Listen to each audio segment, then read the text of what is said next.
el permiso de presentarlo a ustedes y después voy a ceder la palabra a la maestra Marta Alicia González Sánchez. El ponente del día de hoy es el doctor Misael Tapia Orozco.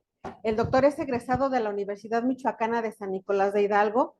Estudió psiquiatría en la Clínica San Rafael, avalado por la Facultad Mexicana de Medicina de la Universidad La Salle.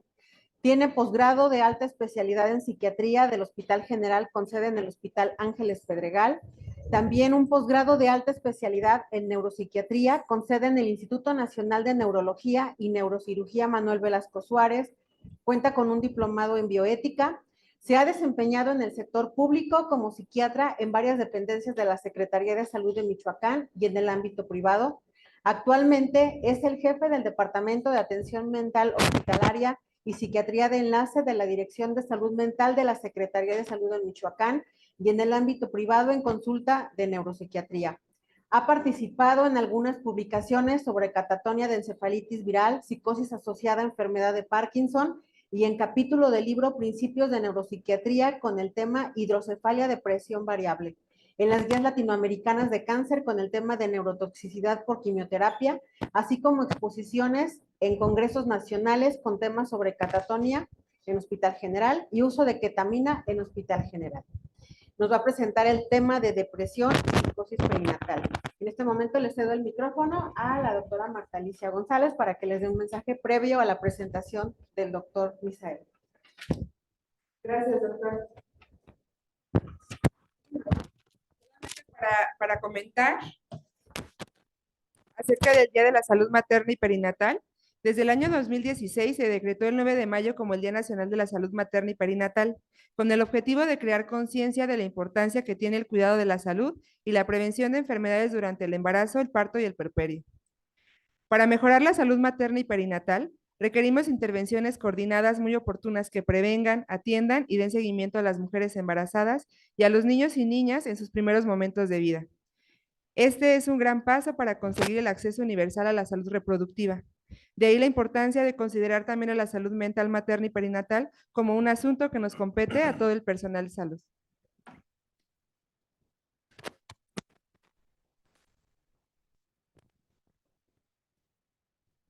Buenos días a todos. Muchas gracias por la presentación y la invitación. Para nosotros en la parte de salud mental es importante el poder hablar de estos temas porque pues sin salud mental no hay salud como tal. Es algo recurrente, repetido y que si no ocurre en nuestras familias, que probablemente sí también ocurre en nuestro trabajo cotidiano. Voy a hablar un poco sobre algunas generalidades sobre depresión, sobre psicosis, y hablaré de algunas de las opciones de tratamiento. Les pido de favor que si en algún momento tienen alguna duda, prefiero que me interrumpan y me puedan decir abiertamente para poder hablar sobre eso, pues me interesa más saber sobre las dudas que tienen al respecto que dar precisión en muchas cosas. No es tan técnica la presentación, pero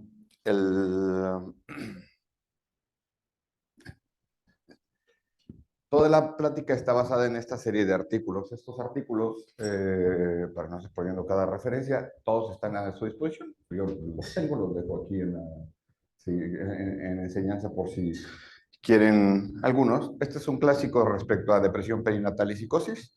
Y hay algunos otros sobre las guías de psicosis y de depresión perinatal. Y estas son las guías de Canadá, las guías de cuándo se trata una depresión, cómo se trata un trastorno de ansiedad, cómo se trata un trastorno bipolar. Cada psiquiatra puede hacer lo que quiera, pero hay unas guías y lineamientos establecidos. Estas guías se hicieron el año pasado, fueron publicadas esta semana, pero habla específicamente sobre las precisiones, sobre qué medicamento y qué intervención tiene más eficacia. Abordaremos algunas cosas de referencia, bueno, es suficiente con echarle ganas, es suficiente con cualquier tipo de psicoterapia y como veremos, pues sí hay precisiones sobre qué es más útil al respecto. Entonces vamos a hablar sobre algunos conceptos generales, la prevalencia de algunos de los factores de riesgo y los tratamientos, los que están disponibles en nuestro contexto y en nuestro medio y cuáles no están disponibles en nuestro contexto, y en nuestro medio. Siempre empiezo más o menos igual, pero lo que quiero decir es que la mayoría de los trastornos psiquiátricos que se asocian al proceso del embarazo y en el posparto La mayoría no se atienden en el psiquiátrico, la mayoría tienen que ser atendidos en el hospital general como la mayoría de los trastornos psiquiátricos. Y en primer contacto tendrían que eh, cada vez irse acortando la brecha de atención, que no sea en un hospital de especialización que tiene pocos recursos como el psiquiátrico, sino hospitales como este con personal capacitado y la mayoría no por psiquiatras, sino o por médicos generales, o por psicólogos, o por ginecólogos, o por urgenciólogos, o por internistas, y así ocurre. ¿Cuál es la parte de dar información de esta? Pues justo que no tengan, que no lleguen a la consulta con pura alprazolam para controlar cualquiera de estas intervenciones, o con benzodiazepinas, como en el IMSS siempre dan clonazepam para tratar cualquiera de estos problemas, porque además no son tratamientos de primera línea. Es que le podemos dar lo que sea. Pues no, hay lineamientos como en cualquier cosa. Imagínense cómo me vería yo tratando un componente ginecológico. Pues, medio ridículo, ¿no? Y dirían, pues, ¿por qué se meten estas cosas? Es más o menos lo mismo en esto, pero sí hay que saber generalidades al respecto. Una parte del problema aquí es que asumimos que si es mental, que si está bien la resonancia, no tiene un problema en el electro, es un problema solo mental y eso no tiene un correlato cerebral. Toda la actividad mental, toda la actividad psicológica tiene un correlato funcional. Eso implica que tiene una base de sustentación en el cerebro o la correlación que existe entre el cerebro por medio de comunicación del nervio vago de otras partes o con el intestino, con el corazón, para que te dé colitis, para que te dé gastritis, para que te dé otras cosas, porque si tienes una plática, pues te da colitis antes de venir, ¿sí? Si tienes esas vías medio facilitadas. El problema es que es sumamente complejo la comunicación y no implica, como hemos visto antes, nada más como, es que se le dañó esta zona y por eso tiene psicosis. Es un problema funcional de cómo funcionan aunque no tengas una bola o una alteración estructural, o sea, que te caíste de chiquito y quedaste ahí con un hoyo, tienes alteraciones en cómo se regulan las redes. Todo esto es un sistema de redes. Y tenemos que entender mínimamente cómo funcionan estas redes para entender por qué se enferman. Estas redes funcionan a partir de la herencia que tenemos, que cada quien podemos ver las predisposiciones que tenemos para triglicéridos, para colesterol, para demencia, para ansiedad, para depresión, para hipertensión. Y uno de los factores para ello implica cómo fue el proceso gestacional, el tuyo. Es decir, el que tu mamá tenga un factor de riesgo como depresión perinatal o psicosis durante el parto, o es más frecuente después del nacimiento, es un factor de riesgo para que tú desarrolles psicosis en la vida temprana. Porque ahorita veremos algunas de las causas. Otro de los factores que se correlaciona, pues es el cómo te va en la feria y cómo te educan, de cuánto estás expuesto a factores estresantes. Todos tenemos traumas, pero es diferente tener separaciones tempranas, violencia intrafamiliar, padre o madre alcohólico, abuso físico, abuso sexual o algún otro factor como que te caíste de chiquita, como que te atropellaron, como tener papás que te cuidaron o no, para el crecimiento de una red relativamente saludable o más afectada en cómo funcionan estas redes. Esto, hay cosas con las que no podemos nosotros ya intervenir, hay otras partes en las que sí, y otras que tienen que ver con el estilo de vida. Hoy en día hay toda una corriente de psiquiatría del estilo de vida que puede modificar la expresión de estos genes. No nada más son los genes, es la expresión de ellos a partir de los traumas a lo largo de tu vida y cómo activan cosas que te pueden facilitar o ansiedad o depresión, algunos otros procesos traumáticos o problemas psiquiátricos, o cómo pueden ser factores protectores para ello. Entonces, no vamos a ver cada detalle de esto, pero la mayoría de los trastornos neuropsiquiátricos en la vida implica un componente ambiental, un componente genético que facilita la expresión de psicopatología. Y para eso pues, es importante saber que los genes en psiquiatría se correlacionan entre que es más fácil que tú puedas tener depresión y que tengas ansiedad si tienes depresión, o que si tienes algún familiar con esquizofrenia, es más fácil que tú o tus hijos puedan tener trastorno bipolar, aunque no sea una incidencia alta, te da una predisposición. No quiere decir, no suelen ser componentes autosómicos dominantes, o sea que si papá tiene diabetes, el abuelo tiene diabetes, el hijo tenga diabetes, esto no ocurre frecuentemente con ciertas excepciones, algunos tipos de Alzheimer, algunos tipos de enfermedades como de la enfermedad de Huntington, que si alguien tiene una presentación de esta, lo vas a tener independientemente de lo que hagas. La mayoría de estos factores no ocurre así, depende de los genes que tienes y lo que te pasa en la vida para la expresión o no de ello. Y estos genes se dividen. Entonces, ya antes había estado por acá platicando de que también tiene un proceso sindromático, como cualquier otra rama de la medicina, implica que estudias por síndromes. Primero tienes síntomas, integras síndromes y de ahí vas a un diagnóstico sindromático y un diagnóstico nosológico. Es decir, en las demencias tienen nombre y apellido. La demencia senil no existe como tal, pero es o Alzheimer, vascular, mixta, demencia frontotemporal. Y lo mismo ocurre con la ansiedad. Tiene categorizaciones de qué tipo de ansiedad es, lo mismo en la depresión. Estos son los trastornos afectivos. Los trastornos afectivos implican que tu afecto se modifica y que puedes tener depresión y que puede ser una depresión nada más monopolar, que alguien tiene predisposición. Mientras más temprana edad, imagínense los más chicos de entre 8 y 12 años, tener ideas suicidas ya implica que tienes o que te ha ido muy mal o que tienes muchos genes para expresión de ello. Pero hay otro componente que implica que si tienes periodos donde te aceleras, dejas de dormir, no porque tengas guardia, sino porque disminuye tu necesidad de dormir, estás acelerado, tomas malas decisiones, implica que ya puedes establecer un diagnóstico de trastorno bipolar.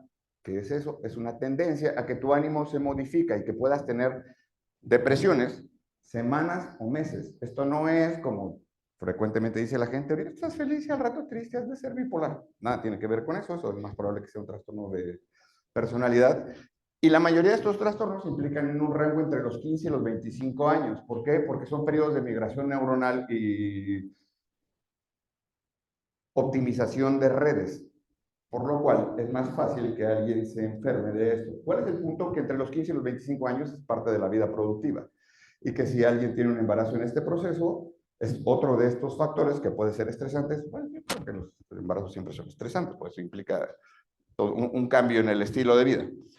Pero ¿por qué pongo esto? Porque si alguien tiene tendencia a ser bipolar, puede ser que el embarazo sea el detonante o que alguien tenga más fácilmente una depresión en esto, y de aquí que el riesgo suicida mayor en el mundo está entre los 15 y los 29 años. Es tiempo en la vida productiva. Entonces, tenemos este componente biológico y tenemos cosas que lo pueden facilitar en su expresión y que, ¿qué porcentaje es la población bipolar? De 1 a 2% de la población. ¿Qué quiere decir? Que al menos 1 a 2 de cada 100 personas atendidas aquí vas a tener un componente así. Un componente bipolar. 1 a 2% de esquizofrenia implica que también en este hospital van a ser atendidos pacientes con esquizofrenia. Bueno, entonces nada más implica este componente genético, no necesariamente, porque estamos supeditados a un componente social y económico. Es decir, cuando uno, ¿cómo explico esto con estos ejemplos? Cuando, si el hombre se embaraza, bueno, si una pareja se embaraza, el hombre muy probablemente no va a dejar de trabajar. Si la mujer se embaraza, la mitad ya no va a poder trabajar. Pero además no las van a poder contratar. Pero además por ser mujer vas a ganar 30% menos de lo que gana el hombre en su mayoría. Eso es un componente estresor. Pues ustedes platíquenme, tienes una boca más que alimentar, tienes que preparar y comprar un montón de cosas, pero además no vas a ganar lo mismo y es probable que te corran. Por ejemplo, lo podemos ver aquí en la residencia. Es mucho más fácil lo que se le afecta si el residente se embaraza o si el adscrito se embaraza, seguramente podrá trabajar y la residente tendrá, si bien días de descanso, tampoco son tan de descanso.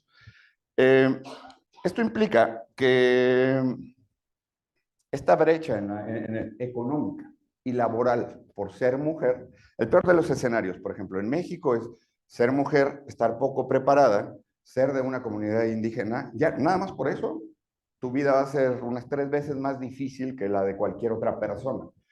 Quiero enfatizar en este componente, solo por ser mujer. Esto implica que, por ejemplo, cuando alguien se embaraza, dependiendo del país, en un rango de 10 años, es probable que vuelvas a trabajar bastantes años después. El hombre no deja de trabajar y la mujer solo un porcentaje conseguirá trabajo después de estar embarazado. Esto lo pongo como un factor socioeconómico que influye en la expresión de estos otros componentes biológicos que veíamos. Por eso es que, aunque mi especialización es ver este componente cerebral, no es el único factor que influye para que se manifieste las enfermedades. Ahora vamos a algunas incidencias. ¿Es normal que alguien se deprima después del embarazo? La verdad es que sí es bastante complicado, pues son 9 meses. no todo, pero entre las náuseas, entre no dormir bien y posterior a ello tampoco vas a dormir bien algún tiempo, implica que vas a tener algún tipo de tristeza en el posparto solo por el declive de hormonas al día siguiente. Sí. Eso es normal, eso es normal. ¿Cuánto tendría que durar menos de 15 días? La incidencia va del 5 al 85%. ¿Cuánto de esta población se va a deprimir? Entre el 10 al 15%. Y eso ya implica un periodo mayor a 15 días. Esto ya no es normal. ¿Cuánta de esta población va a tener psicosis? ¿Qué quiere decir psicosis? Alucinaciones, ideas fuera de la realidad o comportamiento desorganizado. Esa es menos frecuente, lo cual está bien porque es bastante discapacitante y hay pocas opciones de tratamiento. Pero ahorita veremos un poco más de las estadísticas de qué tanto se presenta. El problema es que el riesgo es alto. ¿Cuál es el mayor riesgo en la depresión perinatal? ¿Cuál se les ocurre que pueda ser el mayor riesgo de que alguien se deprima? La consecuencia más funesta o difícil, que se mate. Y acá, se mate alguien. Eso es lo más común, porque todo el mundo vemos esas cosas hace no mucho hubo un caso aquí en el Pedregal, en la colina, de alguien que que mata a sus bebés en un estado así. El problema es que son muy sonados y frecuentemente están asociados a trastornos psiquiátricos que se pudieron atender. Me ha tocado verlo desde antes, o me ha tocado ver a gente presa que la mamá, una vez que despierta de la psicosis o que es tratada, si ya se dio cuenta de todo lo que hace. Es complicado, complicadísimo, porque además, pues no es reversible. Este componente de la depresión perinatal lo describiremos más adelante, pero implica muchas cosas. La carga de la mujer por estar embarazada, por tener un bebé y la carga de trabajo que tiene que hacer es como 3 a 5 veces la carga del hombre. Y eso implica también un nivel de autoexigencia, porque es el momento más bonito de la mujer, porque todo el mundo quisiera un espacio así, lo cual es romantizar un proceso de cansancio intenso. Y no todo el mundo, no a todas las mujeres les hace plenas estar en este estado, es una fantasía. Y la culpa y la carga de que lo sufres, de que estás cansada, de que no quieres estar ahí, es como un peso social importante. Por eso da mucha esta sensación de culpa y de ser una madre incompetente cuando estos tipos de procesos es frecuente. ¿Qué factores de riesgo tienen? Y aquí es importante esto. Uno, que tengas eventos estresantes a lo largo de la vida, lo cual es nada más crecer. En Morelia es un factor importante, en otros puede ser un poco más. La historia de depresión previa, una red social pobre, embarazos no planeados o no deseados, historia de abuso físico o sexual y bajos ingresos económicos. Esta es más o menos la mayoría de la población que se atiende aquí, porque si se atiende aquí, es más probable que tenga estos problemas. Aquí se atiende en el ISSSTE, aquí se atiende en el IMSS. La mayoría de la población que tenemos estos factores. Y tiene que durar más de 2 semanas con ánimo bajo, con alteraciones en el sueño, en el apetito, disminuciones en la concentración, la sensación de culpa y desesperanza y a veces con ideación suicida. Si ya estamos en un rango aquí, ya no es una depresión leve. Hay depresiones leves que se pueden mejorar con intervenciones, sí, hay depresiones leves que se pueden mejorar con intervenciones. Entonces, esto como tal, hay protocolos en los que tenemos que implementarlos para poder identificar y por lo menos tamizar de saber cuáles son las mujeres de las que tenemos, porque ya sabemos que de las que tenemos, de todas las embarazadas que se ven en este hospital, un porcentaje va a tener síntomas depresivos, ansiedad o alguna comorbilidad psiquiátrica. Y es importante también dejar en claro que hay buenos tratamientos antidepresivos, antipsicóticos y algunas benzodiazepinas que se usan durante el embarazo y que no representan un riesgo importante para la mamá o el producto. Entonces, el decir, no, tú aguántate, tú sola puedes, solo postergas el sufrimiento que es frecuentemente innecesario. Aparte de esto, hay otras opciones de tratamiento, si ya las veremos un poco, como la terapia electroconvulsiva. Hoy hay terapia electroconvulsiva en este hospital de algún paciente que implica estar en quirófano porque tiene algo un poco más complicado que no sea con medicamentos normales. ¿Cuáles son las consecuencias que intentamos evitar? El suicidio o el infanticidio, que son los peores escenarios posibles en estos componentes de depresión. Si alguien tuvo una depresión durante el parto o perinatal previa, tiene 70% de probabilidades de que le vuelva a ocurrir. Si ya tenía un tratamiento previo, hay que suspender el tratamiento, la recomendación es que no. Es mejor que vaya con un psiquiatra que dé un tratamiento que se pueda mantener durante el embarazo o durante la lactancia. En general suelen ser seguros si el psiquiatra sabe de qué intervenciones son las adecuadas. Y bueno, el uso de antidepresivos o de benzodiazepinas no genera autismo porque hay muchos mitos al respecto. La depresión gestacional implica, ¿cuáles son los riesgos? Pues que se aguante, todo no se le va a pasar más o menos, porque si eso implica que la mamá tiene un proceso inflamatorio anormal, eso es frecuente en algunos embarazos, aumentan los niveles de cortisol, esos niveles del cortisol elevados también los tiene el producto, se mantienen hasta la adolescencia y eso es un factor de riesgo para que tengas o depresión o ansiedad o psicosis en la adolescencia o al inicio de la vida adulta. Nada más por no atender la depresión perinatal. Entonces es mucho más riesgoso que lo dejes sin tratamiento y que esto repercuta no solo en la madre, sino en el producto, a que le des tratamiento. Aparte que en la depresión frecuentemente se altera el vínculo materno-fetal, tanto que puede repercutir en la capacidad intelectual del producto. Sí, que tu mamá te ponga atención, te dé alimentación. Implica modificaciones en el desarrollo cerebral del producto. Sí. Y en Estados Unidos, aquí no, la verdad es que no tenemos cifras, nos enteramos cuando hay algo muy sonado que hay en los periódicos, pero en Estados Unidos ocurren más o menos al año unos 3,000 infanticidios asociados a este tipo de trastornos. ¿Qué nos hace pensar en que la paciente pueda tener psicosis a temprana edad?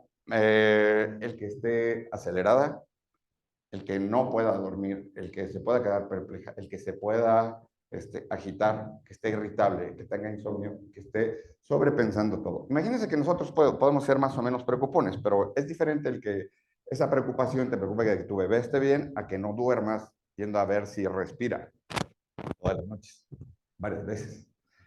O con anticipación de este tipo de problemas. Eso por sí mismo, digo, no les voy a platicar a la mayoría de la deprivación de sueño. Hay unos dormidos, eso es normal aquí, pero ahora con un bebé que es todos los días, durante al menos los primeros meses.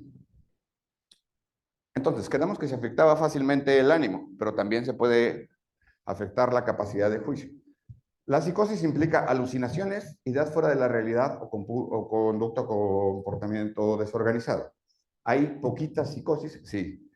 Como hay quien que tiene las cifras de azúcar en 140 y hay quien tiene 500. Aunque es la misma condición, no implica la misma intensidad.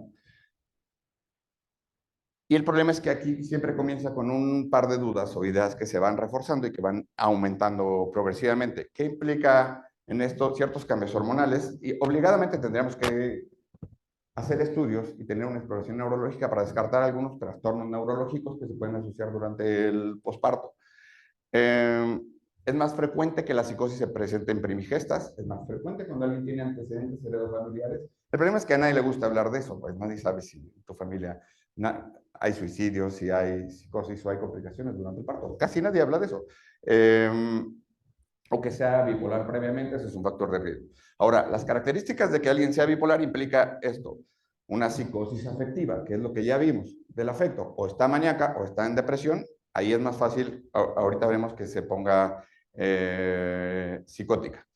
¿Qué se necesita para que cuál de nuestros cerebros es vulnerable a estar psicótico? Cualquiera. Como a cualquier carro le puede faltar la gasolina, a cualquiera de nuestros cerebros puede tener depresión. ¿De qué depende? De las condiciones. ¿Qué quiere decir? Que si a cualquiera tomamos el uso de sustancias adecuadas, puedes quedar psicótico, puedes quedar psicótico. Unos con más cantidad u otros con menos cantidad, pero el cerebro puede fallar. ¿Qué se necesita para esto? Una experiencia altamente anormal y un frontal derecho que evalúe esta situación de forma anómala.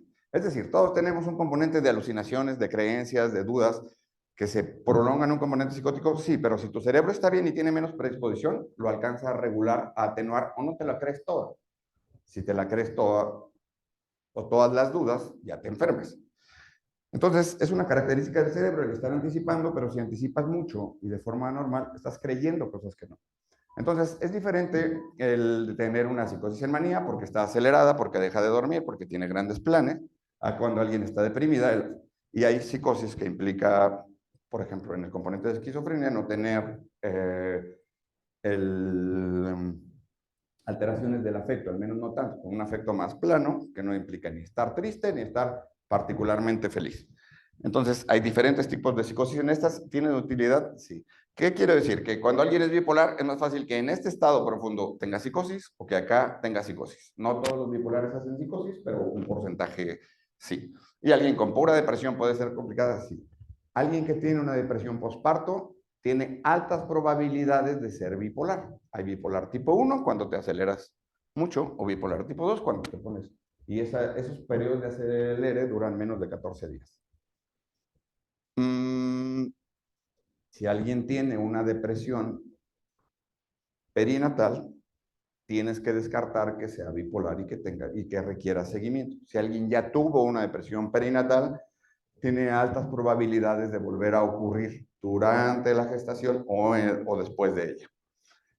Es obligado el tener laboratorios para descartar. ¿Qué tendrías que descartar? Que no tenga una encefalitis con anticuerpos anti-NMDA. Es algo complicado, pero siempre tiene datos neurológicos en la exploración. Que no tenga un proceso infeccioso, que no tenga una enfermedad tiroidea, que no tenga muchas otras cosas que pueden facilitar episodios de psicosis, porque también el que tengas disregulación hormonal o que tengas una bola en la cholla también puede generar un proceso de psicosis.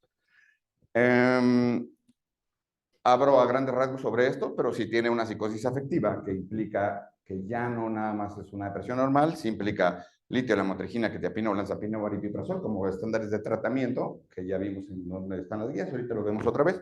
Y si es pura psicosis no afectiva, usar alguno de estos medicamentos. Y terapia electroconvulsiva, que les decía que hoy hay sesión de terapia electroconvulsiva aquí. Es una opción que se tiene en el psiquiátrico y hay algunos otros tratamientos de neuromodulación, de estimulación magnética transcranial. Es una bobina que estimula ciertas áreas del cerebro. A cierta frecuencia estimula esa corteza y a otras frecuencias de 1 a 3 Hz inhibe esa corteza. Eso es para depresión. Para psicosis no se usa. ¿Tienen alguna duda hasta aquí? Prefiero ir a clase. Sí. Por ejemplo, tenemos embarazadas en el hospital que se pueda considerar la terapia electroconvulsiva. ¿Sería al hospital psiquiátrico? ¿Cómo es el proceso? La verdad es que la recomendación es que no, porque es preferible que esté aquí, que venga alguien del psiquiátrico o alguien de los psiquiatras que están aquí, porque para cualquier complicación en el psiquiátrico la ambulancia está bien viejita, no tiene ningún laboratorio y no siempre tiene psiquiatras que estén atendiendo.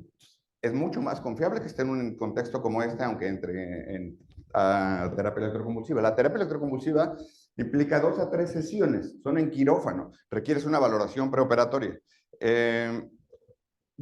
Ahorita pondré alguna foto, pero no es como en las películas que convulsionas todo. En realidad tienes un relajante muscular, tienes un anestésico que tiene una vida media corta y que hace que convulsione nada más la patita, porque le pone relajante muscular, que frecuentemente es succinilcolina, y eso implica que le pones un manguito para que solo no pase a la patita y la patita sea lo que convulsiona, y ahí puedas monitorear cuánto dura la crisis, porque tiene que durar más de cierto número de segundos.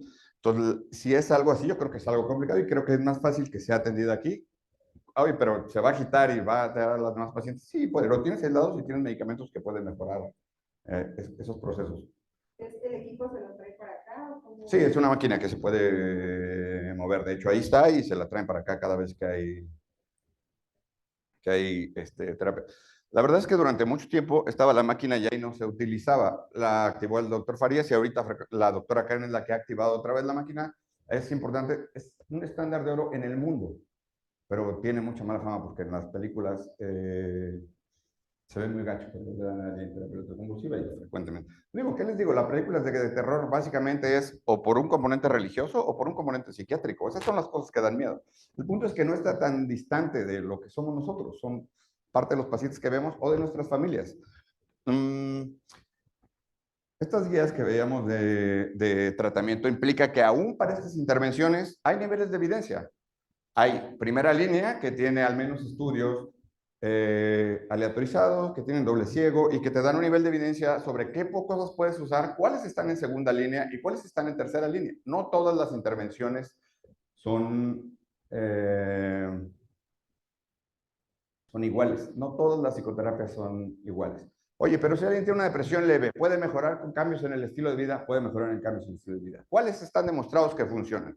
Actividad física, En Estados Unidos hay un componente de fototerapia en donde tienes cosas que te dan con una mayor cantidad de estar expuesto a una luz directa por periodos mayores a media hora a lo largo del día, implica que segregas diferente cantidad de melatonina y puede mejorar, puede mejorar. ¿Tenemos eso aquí? No. ¿Qué recomiendas? El estar expuesto a cierta cantidad de luz y no estar en la penumbra por periodos prolongados, aparte de la actividad física. Pero eso solo es para depresiones leves y unas poquitas moderadas. Si alguien tiene ideas suicidas, ya no es para eso. Si alguien tiene ideas suicidas o tiene psicosis, ya no es para psicoterapia. Quizás solo de acompañamiento, pero eso no se va a mejorar.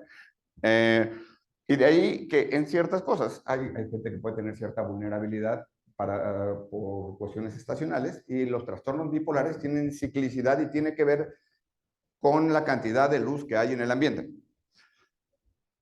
Estas son las guías, les digo, de Canadá que nos dictan como qué cosas, cuáles medicamentos o intervenciones van subiendo en rango de que tienen más evidencia que se utilizan o que se pueden utilizar. Una parte de eso quedamos, entonces, puede ser el ejercicio y la luz, e inclusive nosotros, si estamos deprimidos, puedes hacer actividad física, echarle ganas y ponerte a trabajar, sí.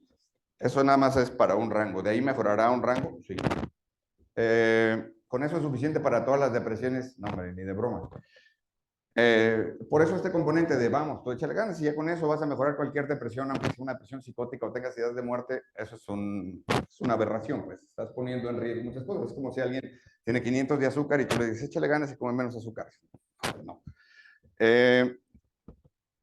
¿Cuáles son los indicadores de que tengas una pobre respuesta cuando inicies un tratamiento?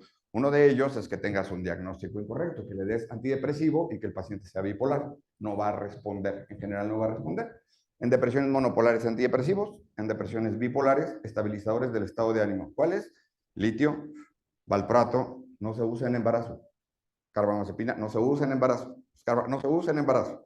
Entonces, hay guías específicas de cuáles sí puedes usar en un medicamento y cuáles no. Cualquier antipsicótico, no. Aldol, no se usa ya casi. En general, para eso hay quetiapina, hay olanzapina, hay aripiprazol. Opciones baratas y accesibles. El que tengas un mal diagnóstico, el que tengas, por supuesto que es más fácil que tengas comorbilidad psiquiátrica a más temprana edad del embarazo y a mayor edad del embarazo. Y que tengas algunas otras condiciones que sean las cuestiones que tengas que mejorar para que pueda, aparte de la medicación o de las intervenciones que tomas. ¿Cuál es el otro de los factores importantes aquí? Si el ginecólogo o el pediatra te dice, no, mejor no tomes nada, o que te dan, bueno, te voy a dar una chupadita de sertralina en la mañana, eso no funciona. Es mejor dar el medicamento a dosis adecuadas. Hay guías sobre las dosis adecuadas, no es lo que yo crea. 50 miligramos de sertralina en general no funciona, lo mínimo es 100. Entonces, los tratamientos adecuados, bueno, tómalo 4 semanas y después vemos, los tratamientos van de 1 a 2 años. Entonces, tiempos inadecuados, dosis inadecuadas. Hay información sobre eso y el artículo va a quedar aquí para que puedan tener acceso ante ellos. Entonces, quedamos, por ejemplo, en las intervenciones. ¿Por qué no te tomas este menjurje que trae hierba y trae pasiflora y tal cosa? Hay un par de estudios que ayudan el uso de la hierba de San Juan. ¿Cuál es el problema? En México no tenemos dosis estandarizadas de hierba de San Juan. ¿Cómo funciona la hierba de San Juan? Como un inhibidor selectivo de serotonina. ¿Cuál es el problema? Que las plantas, dependiendo de la época del año, la cantidad de sol, la cantidad de agua, trae diferentes concentraciones. Entonces, no puedes estandarizar una intervención de eso. De todos modos, en una depresión leve, ¿podrías usarlas? Sí. ¿En el embarazo? No. Acupuntura puedes hacerlo, puedes hacerlo. ¿Cuál es el punto? Que para que un tratamiento sea eficaz tiene que ser mejor que placebo. Y el componente del placebo anda alrededor del 30%, entonces 30 al 40% dependiendo de lo que sea. Entonces tienes que ser, para recomendar algo, tienes que saber que es mejor que placebo. O que si es puro placebo, pero que crees que puede mejorar con eso. Pero tienes que tenerlo claro. Si le das acupuntura a la embarazada, puede no afectar tanto. Algunas cosas como omega 3 puede tener moderado nivel de evidencia. Hay unos nuevos estudios de uso de lavanda al respecto. Sí, parece que puedes. En el embarazo, no puedes dar fitofármacos. ¿Por qué? Porque son altamente tóxicos, además para el producto. Entonces, esta parte del tratamiento en una depresión postparto implica 2 procesos. Uno que quites la depresión de forma más o menos rápida y otro de mantenimiento. Los primeros haces ajustes y tienes que tener un mayor seguimiento, al menos las primeras semanas, que puede ser con psicología y que estén en comunicación. Eso es importante. Estos casos se tratan en un equipo interdisciplinario, donde implica el psiquiatra, implica el psicólogo, implica el ginecólogo, implica el internista, implica nutrición, implica quien pueda estar ahí. Hoy en día aquí es común, porque luego, pues vivimos en una tierra sin ley luego, implica que nunca va a faltar el nutriólogo que te dice que es nutriólogo funcional y te va a querer curar porque tu mejor medicina es tu alimento y que con eso te va a establecer mejorías en el alimento para quitar cualquier depresión. Sí, casi todas esas cosas son patrañas. Pero quien hace una recomendación de ese nivel es responsable de lo que ocurra con sus recomendaciones. Lo malo es que nosotros hagamos, que tú le hagas caso y le adjudiques esa responsabilidad a alguien que no tiene competencias para ello. Entonces, implica un tratamiento que tiene que ser más o menos rápido y otro que es de mantenimiento. ¿Por qué tiene que ser más o menos rápido durante la gestación? Porque se va a poner peor en el posparto. Porque cuando bajen los estrógenos, se va a agravar casi cualquier depresión o cualquier ansiedad. Y cuando deje de dormir, ya no porque no puede respirar bien por la panza, sino por el bebé, va a ser más complicado. Y eso implica que si tienes menos red de apoyo y menos quien te ayude en la noche, es más difícil.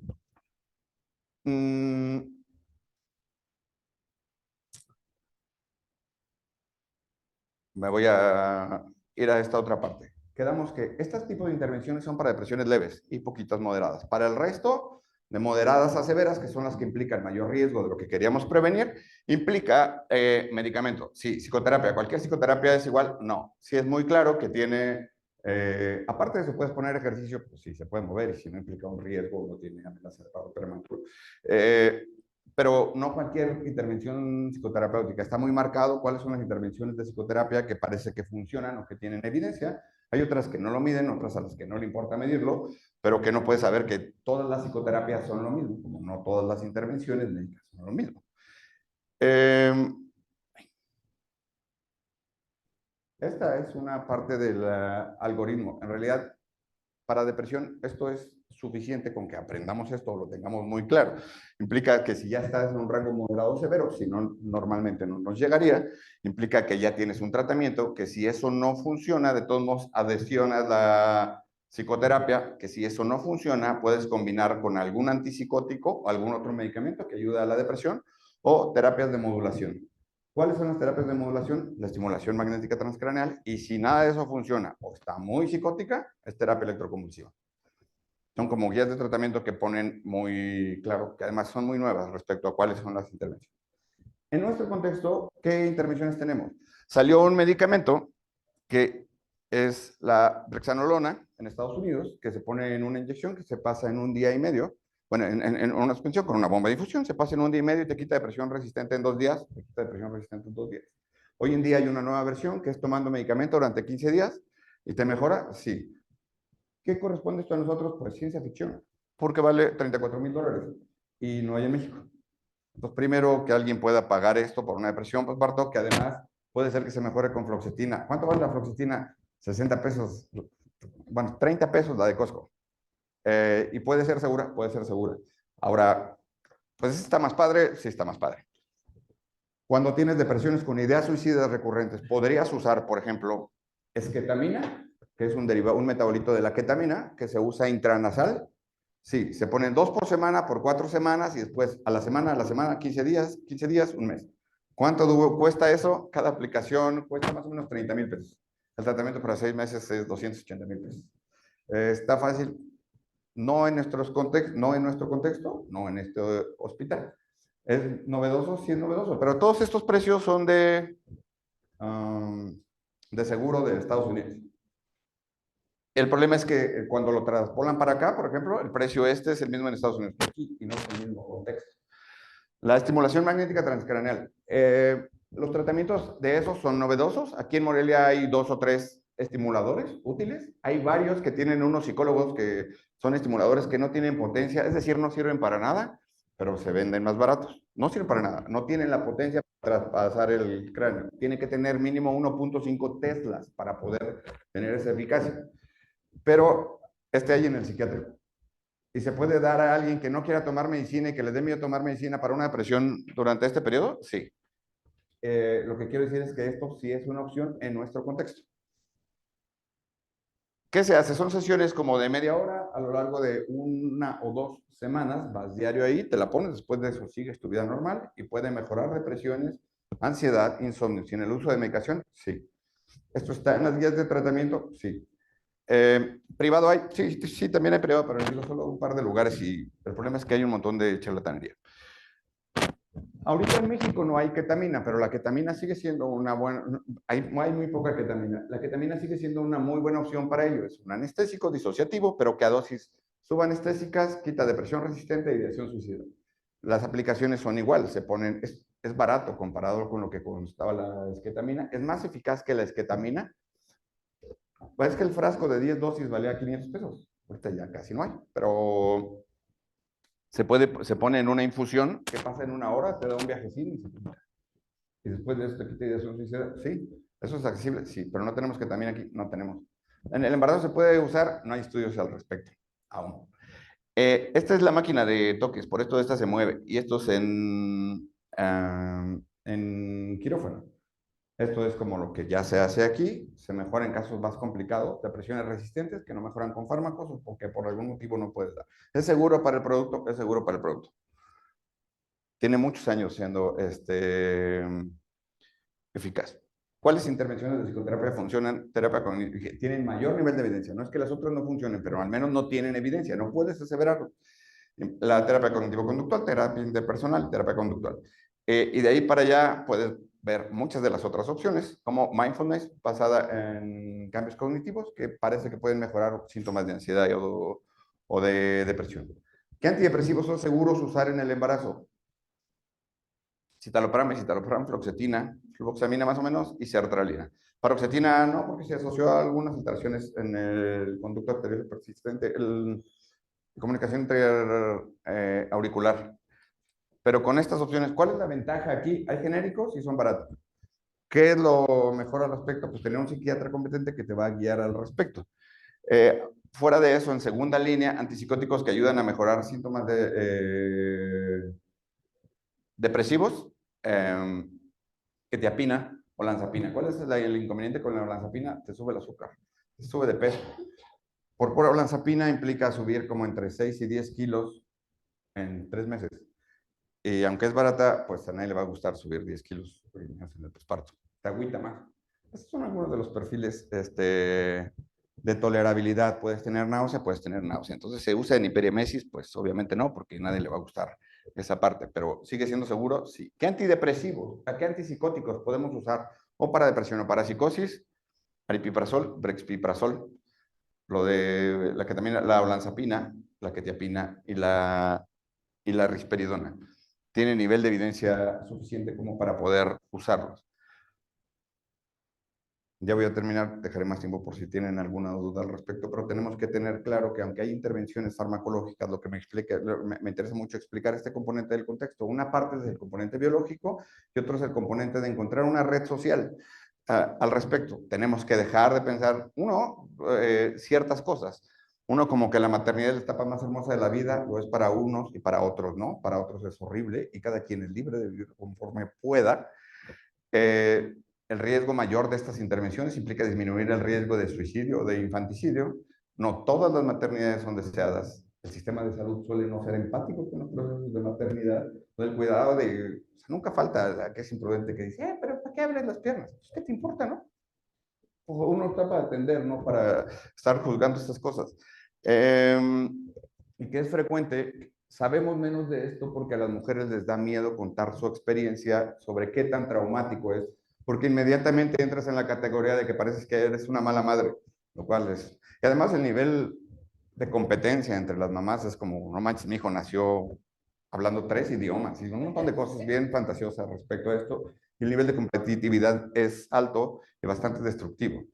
La información, nosotros tenemos que tener información por cualquier pregunta al respecto. ¿Es normal que esté deprimida? No es normal, pero hay tratamientos. El hospital debe ser un espacio seguro para atender este tipo de trastornos. ¿Qué otro lugar va a ser más seguro que eso? Que tu espacio con tu médico, con tu psicólogo, con un equipo que te va a cuidar. El hombre tendría que entrar en cualquier crianza, pero más en algunos procesos donde una parte del trabajo es dejarla dormir y eso implica, pues, tú haces cargo de eso, porque tienes que trabajar, pues sí, pero los dos. Implica que tiene que ser más partícipe en esto. Y deberíamos dejar de pensar que todas las mujeres deberían sentirse plenas con el hecho de ser mamás, no siempre es así. Muchas gracias por su atención.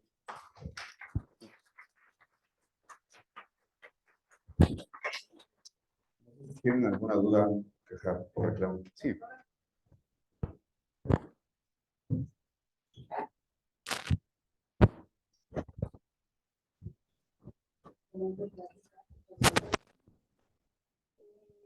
¿Cómo afecta o cómo beneficia la lactancia?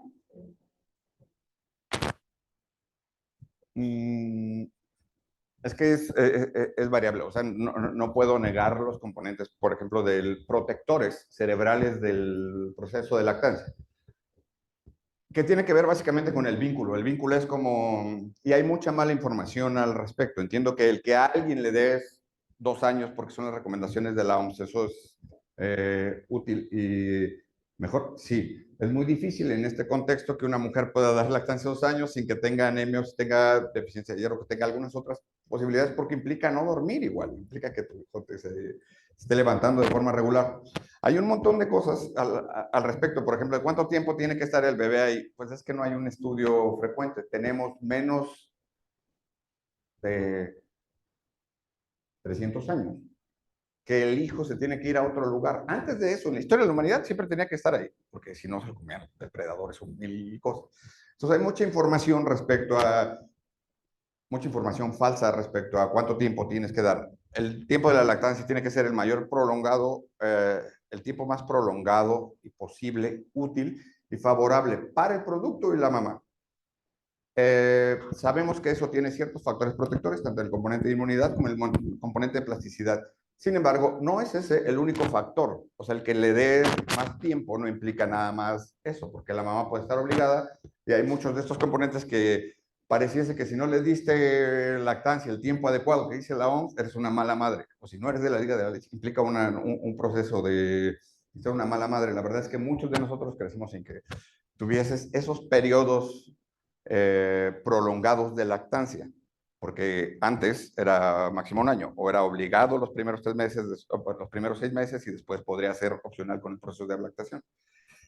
Entonces, si bien puede ser un factor protector, tampoco implica que el que no lo tengas estés obligado a padecer un montón de trastornos neuropsiquiátricos.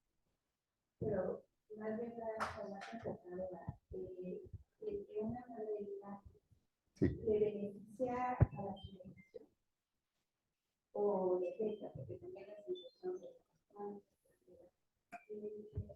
No parece ser como el factor más importante.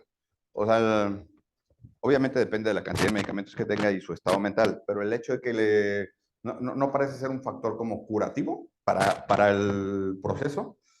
Pero cuando alguien ya está en depresión, este componente del vínculo sí está modificado y implica que se siente mal por no sentir amado, por no querer estar con su bebé por periodos prolongados. Hablo de las depresiones de moderadas a severas, ¿no? Y eso genera un montón de culpa y eso implica que a veces intentas mantener la lactancia mientras se pueda, sí, aunque sea automática, aunque no sea todas las tomas, aunque no sea toda la noche.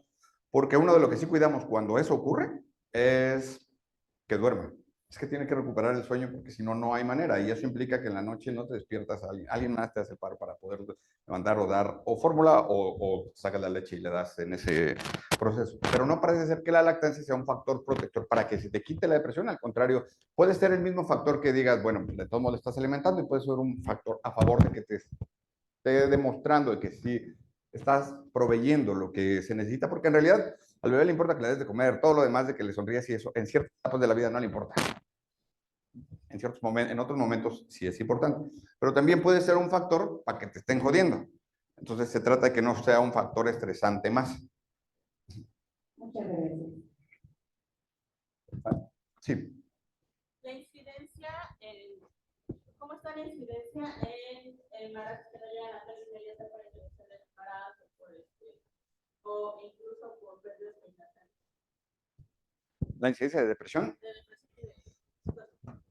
La incidencia no cambia mucho. El problema es que en estos componentes, cuando tienes la pérdida de producto más temprano al tiempo de parto es más difícil. El proceso depresivo es casi inminente. O sea, el apoyo que puedes tener sí puede ser de intervención, pero es altamente complicable. Hay todo un protocolo para hacer intervención cuando alguien tiene la pérdida de un producto. Eso implica que hospitales como este o como el civil tendría que tener intervención para cuando alguien tiene un producto. Sí, sí, son situaciones como muy particulares donde tienes que tener un tipo de intervención, aunque sea de lo que ocurre en el suicidio de posvención. O sea, tienes que atenuar o minimizar los daños. No hay manera en cómo eso no genere un daño, pero sí hay manera en cómo lo puedas atenuar, entender desde la perspectiva de cada quien. ¿Te aumenta eso el riesgo de depresión el hecho de tener la pérdida de producto? Sin duda alguna, sí. O sea, como, los rangos están como en el 70%, porque es muy difícil. El de psicosis, no espero que la pérdida genere por sí mismo psicosis. Ya vimos que hay gente, aunque le pase lo peor, no se psicotiza, pero hay gente que puede requerir un estresor leve, moderado, y que se puede psicotizar. Eso es importante, ese componente de no juzgar, porque dices, ay, pero pues ni fue para tanto, pues tenías pocos meses y no puedes medir la intervención del impacto de una pérdida de esas dimensiones. Para ti no sería para tanto, no puedes menospreciar el sufrimiento de alguien más. Entonces, no parece ser que cambie mucho el componente de psicosis, pero estar psicótica sí aumenta el riesgo de que puedas tener pérdida del producto, menos peso al nacer, menos peso a la mamá, o sea, muchas complicaciones, parto prematuro.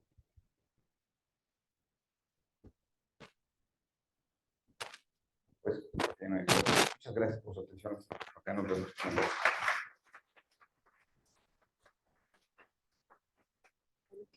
Agradecemos la participación del doctor Misael Tapia Orozco en esta sesión general y hago entrega de la constancia. Muchas gracias. Gracias, doctor. Gracias.